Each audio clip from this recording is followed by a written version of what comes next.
तो अभी maximum school और मैक्सिमम कोचिंग में क्लास 12 में पहला चैप्टर ऑर्गेनिक का चल रहा होगा, हैलो अल्केन हैलो एरीन, मतलब alkyl halide and aryl halide.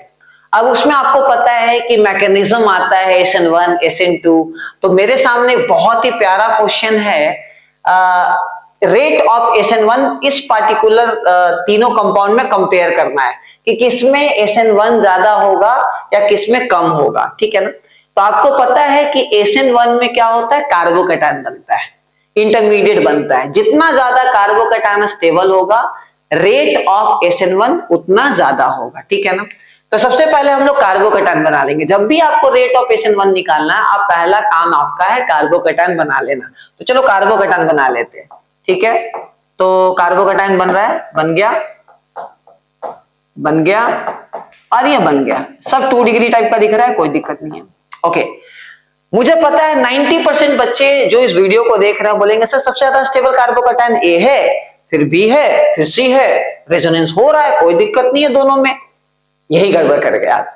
देखो ये जो पार्टिकुलर कंपाउंड है ये है एंटी एरोमेटिक। क्यों? क्योंकि क्या है, साइक्लिक है, प्लेनर है, कंप्लीट कंजुगेशन है और 4 पाई इलेक्ट्रॉन है। तो ये एंटी एरोमेटिक है जो दुनिया में सबसे ज्यादा अनस्टेबल होता है। जहां भी एंटी एरोमेटिक कोई चीज बन रहा है ना, उसको एकदम काट डालो, ठीक है ना, समझो, मतलब उस सेंस में काट मत डालो, मतलब कंपाउंड को काट डालो। तो ये एंटी एरोमेटिक है, ये कार्बोकैटायन बहुत ही खच्चड़ है, ये स्टेबल नहीं है। यहाँ क्या हो रहा है, रेजोनेंस हो रहा है, ठीक है ना, तो ये स्टेबल है। ये नॉर्मल 2 डिग्री है, 2 डिग्री प्लस आपका क्या है, रेजोनेंस, रेजो, ठीक है ना, क्लियर है पक्का।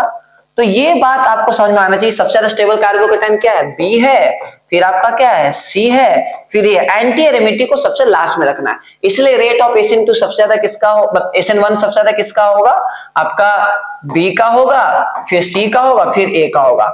अब सर गलती से SN2 निकल गया, अब SN2 का भी बताओ।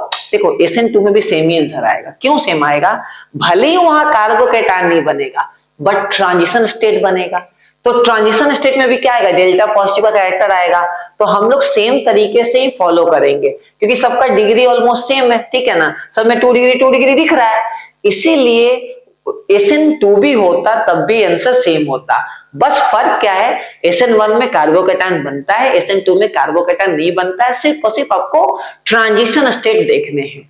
अगर ये पूरा कॉन्सेप्ट आपको समझ आया, मजा आया, आप अपने फ्रेंड के साथ, गर्लफ्रेंड के साथ, बॉयफ्रेंड के साथ, किसी के साथ भी शेयर करो, कोई दिक्कत नहीं है। फैमिली के साथ शेयर करो, कोई दिक्कत नहीं है। एंजॉय करो, take care, bye bye. Channel पे नए हो सब्सक्राइब कर लो।